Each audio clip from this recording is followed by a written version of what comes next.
What did you mean about learning laundromats? I've always wanted to have a laundromat. When things were going down the tubes in New York City, I was like, what am I going to do? So I said, okay, maybe I'll start buying laundromats. When the markets crumble, that's when you start really thinking, okay, what am I going to do? I was going to start buying Brooklyn, Queens. I was going to start looking for buildings with tax liens. That was the idea. We're in Houston right now, walking our new 56-unit crazy property here. It starts down there. We got Allon, $1 billion man. Welcome back to the Talk Shop Podcast. Today we have a very, very unique guest. He was mentioned on our last podcast with Justin and Haley. His name's David Shorenstein. He owns Hildreth Capital Partners? Hildreth Real Estate Advisors. Hildreth Real Estate Advisors. They bought over 50 buildings since inception a couple years ago, and they've got $70 million closed and under contract in 2022. I've heard great things about this guy since the day I came into the business. One of my good friends actually just invested with you, which we briefly talked about.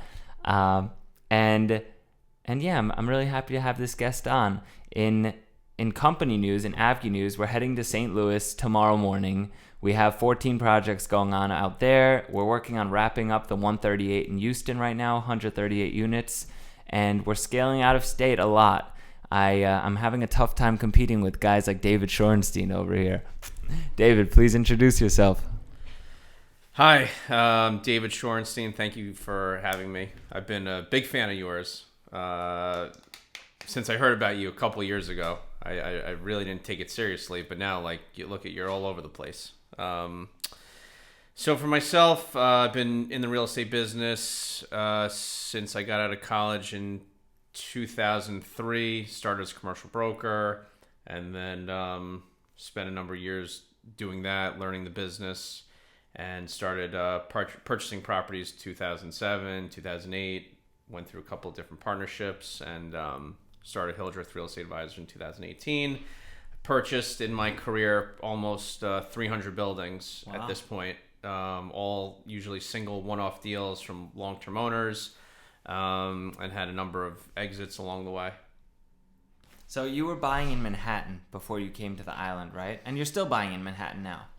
I started buying in Manhattan. I started brokering in Manhattan and Brooklyn, and then started buying in Manhattan in a partnership with a partner of mine that was 10 years older. Okay. So I was like the young guy like you. How old were you back then? I was 25. Okay. And I went to him, I said, let's invest some of your family's money into some properties that I found, because I was like always cold calling. My nickname was the Hurricane. I would be cold calling people, busting my ass, trying to uncover opportunities, whether for brokerage. And then I said, let's start trying to buy some stuff. And zeroed in on the Lower East Side, found a portfolio. These people, I think, built the buildings in the early 1900s, and there was a family dispute, and we met with them. They liked us, gave us a contract. It was a $15 million deal. Wow. So my older partner at the time, he was 35, borrowed some money from his family. We bought the properties and really learned how to operate these rent-regulated properties. I put in like a few $100,000. He put in, millions at the time. And then we syndicated half of the buildings out to a guy that owns like a couple thousand units. So really learned how to operate these buildings, what that meant, buying out rent-stabilized tenants, renovating. And then the market crashed in 2007. And my partner at the time, you know who your real friends are when the market crashes. He just had a freak out and decided to leave our brokerage business, and then just really wanted to make his career managing the 6 buildings with his family's money. He said he wanted to make that his like full-time career. That's great. And it was the best thing that happened to me, because it set me free to go on to do the next thing, which was create Silver Shore, where we bought 150, 160 buildings over a 10-year period. Started with a building in Jamaica, Queens that was $90,000. Then a building in Bed-Stuy that was $290 in like 2009. And then bought a building in Manhattan for $1.2, and then I sold it for $3.2. Wow! Like within a year. Didn't really know what I was with debt. Yeah, I've got like 90% financing, so you 10%. Had a crazy multiple on that property. Crazy multiple. That was the first time I syndicated a property to a couple of investors, and with the money that I made, was able to buy 6 more properties, all with 1031s. Wow! So that really was the start of the business. That and flipping contracts gave us the money to invest in direct mail, and we built up a huge acquisition team, kind of something that I do now and something you do, going direct to sellers. So we were mailing 30, 40, 50, 60,000 direct pieces of mail every month. And that's how we really built that business to buy all those buildings, was the direct mail, hiring acquisitions people, and learning how to really work these buildings, which I did. We would buy a building, buy out some tenants, renovate. At those times, you could refi, pull cash out, or even sell them for much higher. And then once 2015, 16 happened, that was the height of the market. Laws started changing. Started selling as much of the portfolio as I could. Sold a big package for $100 million in 2018 to Michael Shaw, and then got rid of pretty much every building by 2019. I was out of. So right before the rent regulation laws kicked in, you sold all your buildings. Right. I knew in 15. I saw the writing on the wall in 15. We actually put half the portfolio on the market in 2016, and there wasn't even one buyer out there because people knew the laws were changing. It wasn't a secret that they were putting restrictions on how you could buy out tenants, how you could approach them in 2016, 17, and markets started changing and the laws started changing. Tenant advocacy groups started forming all over these gentrifying areas. Where I was in the Bed-Stuys, the Ridgewoods, these really hot areas, and then everyone knew about the impending law change, so no one wanted to buy into those headwinds. So it was just time to get out of that and get into Hildreth, which really started with workforce retail shopping centers. Started buying those on my own in 2017, 2018. Taught myself that business because I never owned a shopping center. And said, can I really build a syndication business kind of similar to the business I had before? And investors, I think, like cash flow and getting their checks every quarter. And I've been able to now ramp up to a number of shopping centers. How's that work with your investors? What type of corporate structure do you guys have? We have a GP LP structure. So GPs put in a certain percentage, LPs put in the rest, and then there's a waterfall structure where the LPs would get a certain return, and after their return and they get their money back, then it's split with the GPs, usually a profit share split. What's the pref? Usually around 6 to 9 is the average, depending on the deal. And split 70-30? 30 to the GP, 70 to the LP after they get their money back. And so the standard stuff. Standard stuff. It's just like it's negotiation. It depends how good the deal is. Yeah. It depends a lot. Right now, the market is... people are scared to, I think, invest right now. For sure. Which is where things are. It's just this is where we're at in the cycle. But it could create, for people like us, great opportunities. I see good things happening for opportunistic buyers in the next, let's call it 3-6 months. Yeah. I think people will be scared. Good to hear. I think so. It's been slow the last couple of weeks. Yeah. Your motto is gives you more control, but you have to go out and do more work on the raise. Right? Yes. My motto is like easier on the raise, less control, we've done it both ways. Now, at Hildreth, we have people that are 50% partners and have control, and they raise the money. So there's no... like you have a co-GP? On some deals, yes. That was something I didn't do back in the day, but now I appreciate the structure where you have people that it might have more experience, construction experience, money raising experience. They lend different things to the partnership. Some days you could wake up and say, oh, they're getting half of everything you do and you're doing all the work. But you know what? If they're bringing something invaluable like the construction or the money, it makes sense. It makes sense to partner up, and we do that now. So there's no one way to 100%. Do the deal. There could be a million different ways to do the deal. 100%. That's why we spoke the other day about that industrial project. Maybe we'll take it down together. We'll be taking it down together, but I will guarantee you there'll be another person involved because it's a very big deal. Yep. And I'm not going to say I'm going to bring in all the money myself. We will have another person as well. But you know what? It's better to do the deal that way than maybe not do the deal. Yeah, correct. You want to get deals to the closing table. You want to get it to the closing table. So more experts involved, whoever that may be, it'll be great. So How did you get connected with my friend David Bratlavsky? This is something that I do, that I always do. I go to events. We were at a tennis event, I think, a UJA tennis event. Okay, he's good at tennis. And he's very, very good at tennis, as am I. I love to play tennis. Oh, yeah? Yeah, I love to play tennis. Do you know Johnny Weiss? No. No, he's also a nasty tennis player. What does he do? City guy, he's real estate. Okay. So I met him at the tennis event and just started talking. Told me he sold his business and was looking to invest. He actually mentioned he was looking to invest, and we just kept in contact. It was pretty quick. I like it that way. He took a leap of faith. He was traveling a lot. You got to pin people down sometimes and show them what's good for them. Such a good guy, isn't he? Yeah, really nice guy. I think he's very happy. He's already about to make money in the first one of the 3 deals. I saw. I was supposed to buy one of those deals. The one in Wheatley Heights. That's the Motor Parkway. No, another one you have.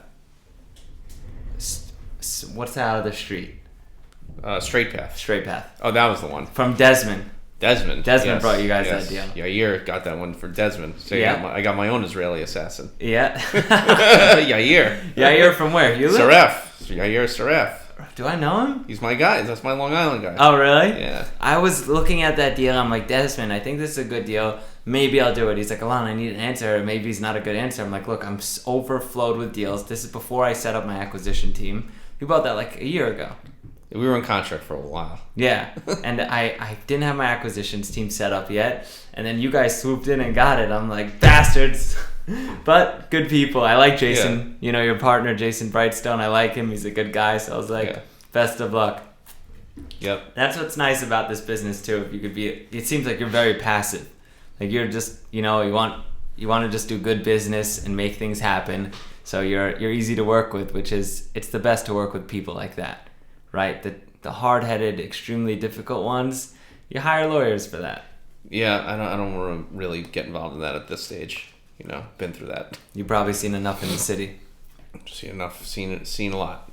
So you exited your entire portfolio in the city before coming to Long Island, and what made the change to the island?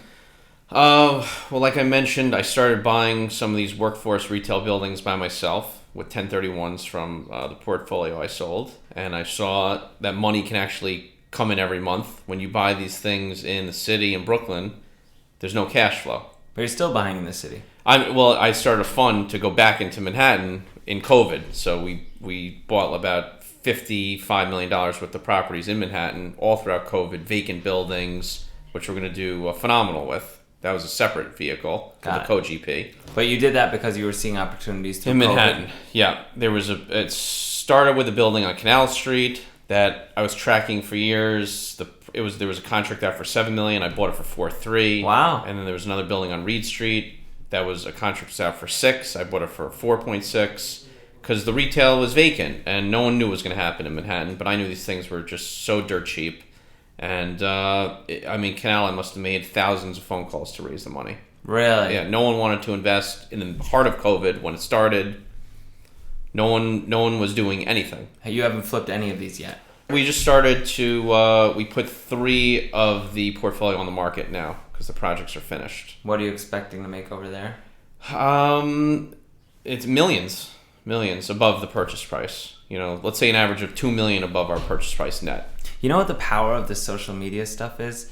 It builds credibility and it builds a big audience where raising money is almost kind of easy.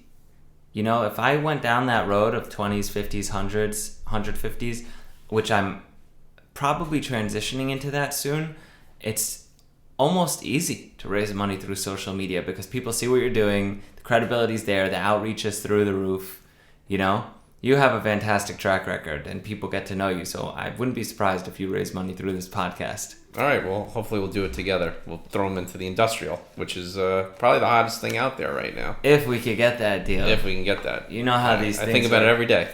Yeah. Yep. Yeah, me too, man. I'm actually working on a big industrial portfolio right now. Remember I was telling you I'm building the company, like building that basis and all the people and hiring nonstop and a new office and everything. It gets expensive so fast that I might have to sell one of these.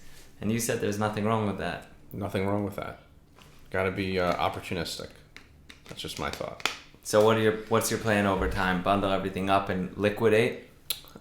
Keep some things. Manhattan was, we did everything there with the eye of selling. You know, we have a lot of investors in there. The Long Island stuff, you know, it's just like you end up flipping out of things, buying some things on your own, just doing really good deals. You know, finding these things the right way, finding them. What's the coolest deal you're buying right now? Well, I was just driving all over Long Island this morning. I really love this this Patchogue shopping center that we're buying. Patchogue, home base. What's in there? It's like 16 different, you know, mom and pop stores. Very long-term owned center. Has very long-term development potential. If we could ever get zoning there. Do you know what stores are in there? And is it in the village? It's right on the main street. So it's in the village. You know, we got the best type of tenants for this, especially for this economy that we're going into. Laundromat, delis, you know, therapists, you know, just hair salons, you know, best type of tenants. That's what I look for when I buy these centers. You know, the workforce, mom and pop tenants where, you know, if someone's paying $20 a foot, they could easily be paying $23 a foot. Yeah. And that makes a huge difference to us. It really doesn't make a huge difference to them. Yeah. At the end of the day. Therapists. We need more of those. We need more of those. Going into this economy. I think they had 2 different types of therapists. So yeah. But the parking lot was full. Oh, you know? yeah? So that's also something I look for when I go to these centers now, is the parking lot full. I don't want to buy things with too much vacancy. You know, I'm just looking for the stable, you know, if we can make 8% on our money and send out our distributions, you know, everyone's very, very happy. And what type of lenders are you getting for this stuff? Right now I'm working with Dansker is our mortgage broker. Okay. And he's bringing us, I'm working with Republic Bank. Okay. I've heard they're great. Republic Bank is phenomenal. I can make an introduction. I would love to for meet you. them, yeah. I had lunch with them last week. Awesome. They are phenomenal. Any other local lenders on the island? Northeast Bank, I did a lot in Riverhead with. I've never even heard of them. It's a transitional type of lender, like a bank but transitional. Okay. Who else? And they work well with like the GPLP setup and everything. All of it. Do they ask for PGs on anything? Everything. Everything, your personal guarantee. Everything. Yeah, so do I. Otherwise, you're not going to get the loan. But then you can't get an investor for over 20% of the property unless he'll sign, correct? Correct. Correct. Or you make yourself the only GP. You know, that's what we've been doing now. You have to make yourself the only managing member, and then everyone else is technically an LP with certain rights. And they don't ask for them to co-sign if they're over 20%? No. Oh, I didn't know that. If you make yourself the only GP. I love this educational course we have going on here. You're teaching me so much stuff. Yeah, everyone can learn from everybody. Oh, I take bits and pieces from wherever I can. I have a ton to learn from you. You've been through the cycles already. You're in the same game, same market, and you're taking properties from me left and right, so I have a lot to learn from you. Yeah, I mean, Republic Bank, Northeast Bank. I have some loans with Dime Bank. Now they're looking at bigger stuff. What, 70% LTV?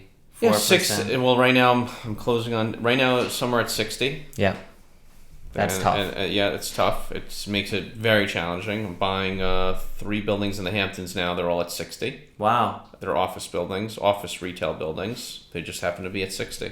Just where they shook out. Because like cash 5%. flow. The cash flow. Wow. Because these are all value add. You Yeah. know, everything we want to do is value add. You know, the rents are low.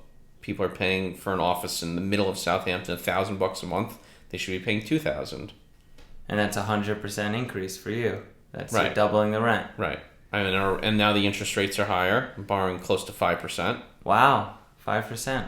Yeah. I haven't touched that yet, but it's getting there. It's there, right. So Yeah. I'm closing on another building in Southampton, true multi at 4. Multifamily or At 4, yeah. Apartments? 25 unit, yeah. That's closing Really? next week. How much Yeah. are you paying for that? That's probably one of the most exciting deals. 7 million. 7 million, 25 units. Right, yeah, Southampton. What is that for a door? Under 300 door, it's cheap. How big are the units? 1s and 2s.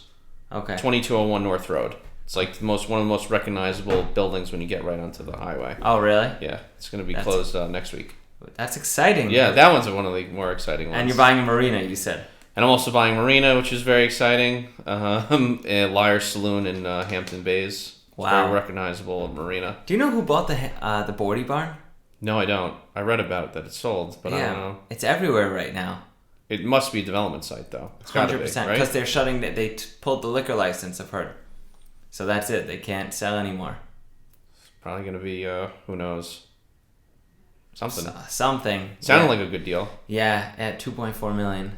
It's cheap. Very cheap. Very cheap. Especially for that area. But very cheap. If they would have just let it keep going, but they wouldn't. If they would have, the place printed money. Right. Have you ever been there? Never. What an exciting place. I've never actually been there. I don't drink, and I've been there, and it was cool. Wild. What an atmosphere. I never went to the Hamptons growing up. Couldn't really afford it. Really? Where'd you grow up? Manhattan. Okay. What do your parents do? What do my parents do? My mother was as a recruiter, executive recruiter, but when LinkedIn happened, that business was no more. And my father's in the cash advance business now. And cash advance, got it. And your background was in finance, correct? I got my finance degree, but I really didn't understand finance, so I had to find something to do. Where did you go to school? NYU. Cool. So I grew up in Manhattan. I went to NYU, and then started working. But I always worked since I was 15. That was the other thing. You were always an entrepreneur? Always a very hard worker. An entrepreneur, I guess you could say. I didn't start a business at 15 like some of these other people, but I started working at 15.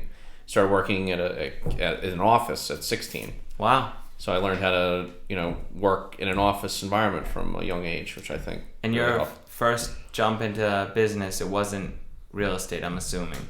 No, that was the first job I had. I mean, otherwise I would have been an office worker, I guess. Also, you kicked off your entrepreneurship journey in real estate. Yeah, at like 22 as a broker. Wow, so you've been in this almost 20 years now. Yeah, almost 20 years. But I didn't start at like 18 like some I probably should have started at 18. Yeah. Like I remember I told my brother got his license when he was like 18. What's he doing now? He's a veterinarian. Okay, total opposite of you. But he owns 30 practices across the country. So he's going to probably have more money than all of us. He's one of your biggest investors, I'm assuming? He's an investor, yeah. Soon he's going to be one of the biggest.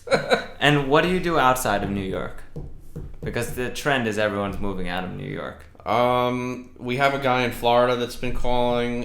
And put our system in place. We've been on a bunch of deals, but the prices there are just very, very expensive, just like New York. And I understand Florida well. My wife is from Florida, so I've been there, going there for 13 years. So I get the areas and everything, and it's hard to compete, between local people, New York people. Brokers, I think, are calling everywhere. So we've been trying for over a year now. And then we have someone in California where our system, I guess, is somehow working more in California because we bought 3 buildings. What'd you buy in Cali?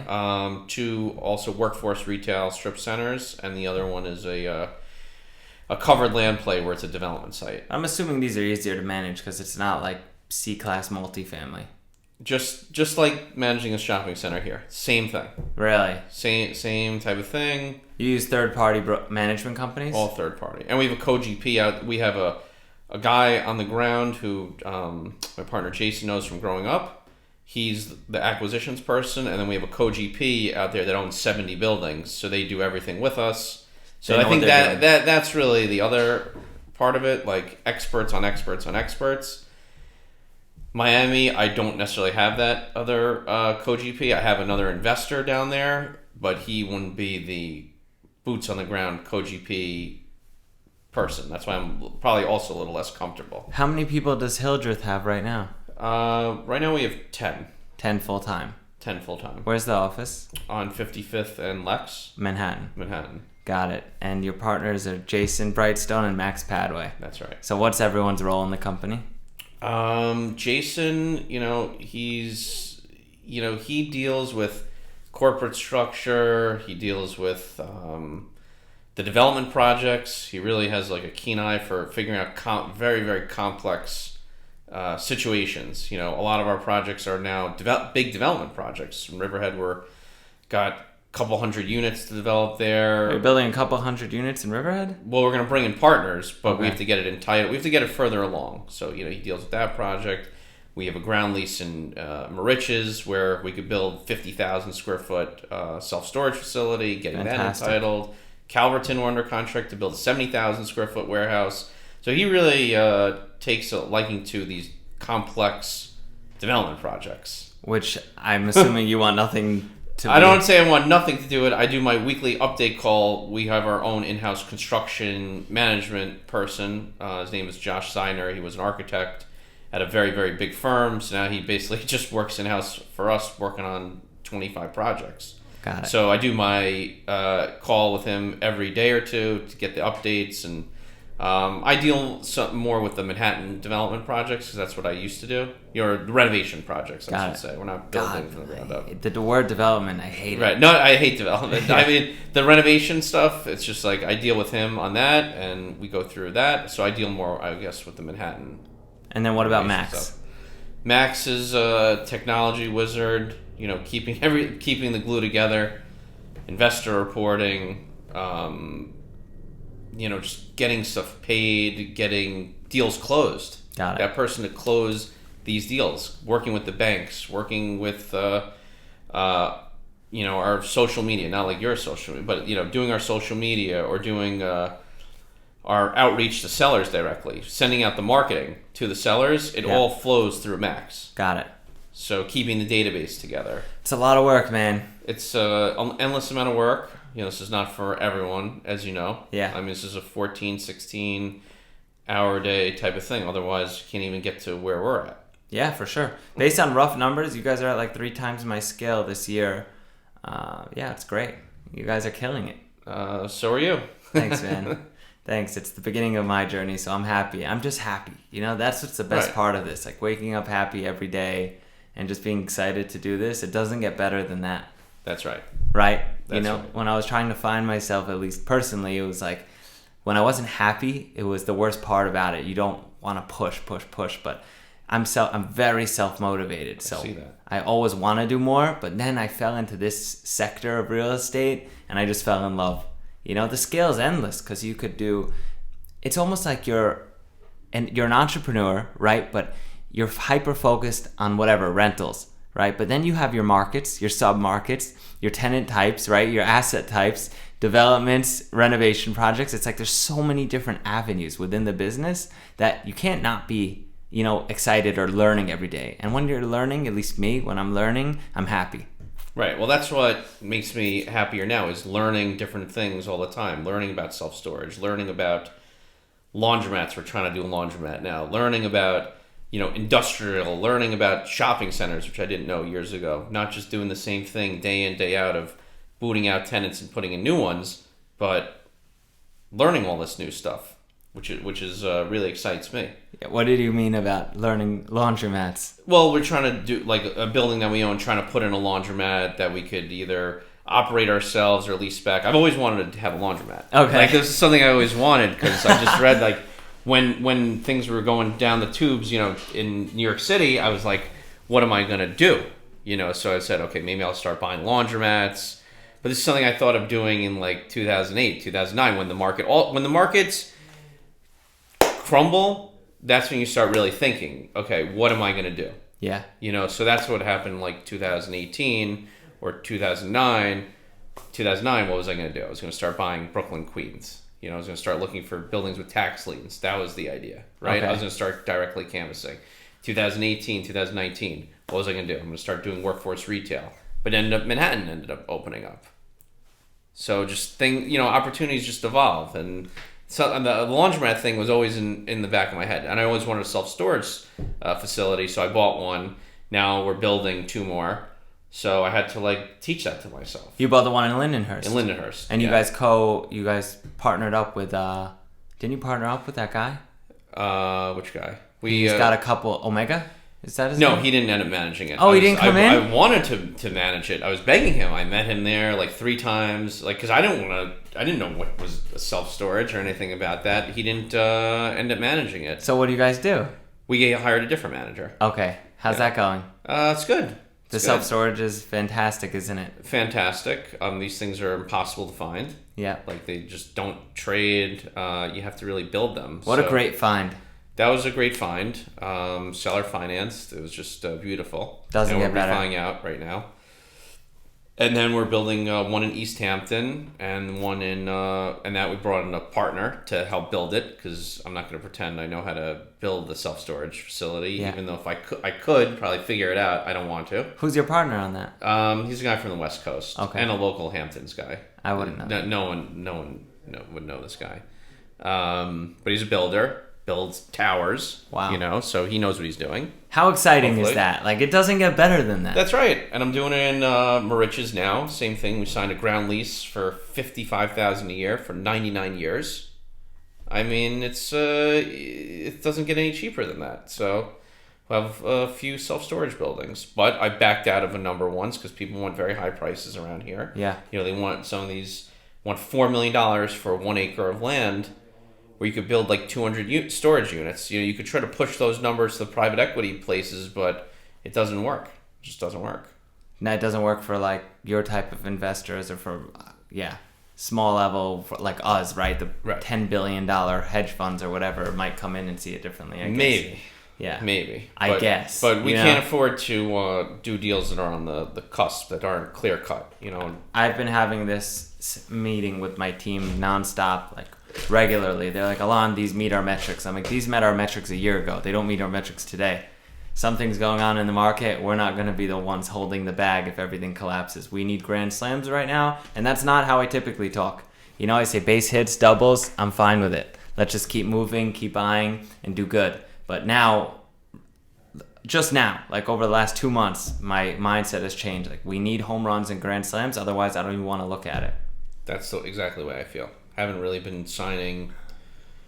The deal velocity has dropped significantly, which is not a bad thing. I think if we make it through these times, then people like us will shine over time. It's like you made it through the tough roller coaster, all this crazy volatility, and you came out on top. Then it's more opportunistic rather than just trying to do more business and collect fees. That's right. It's about the opportunity will be there. You don't know when it's going to come. It could come today, it could come next week, it could come in 3 months, but it will come. Well said. David, thanks for coming on, man. This is awesome. Appreciate it. You're great. Thanks, man. This is awesome.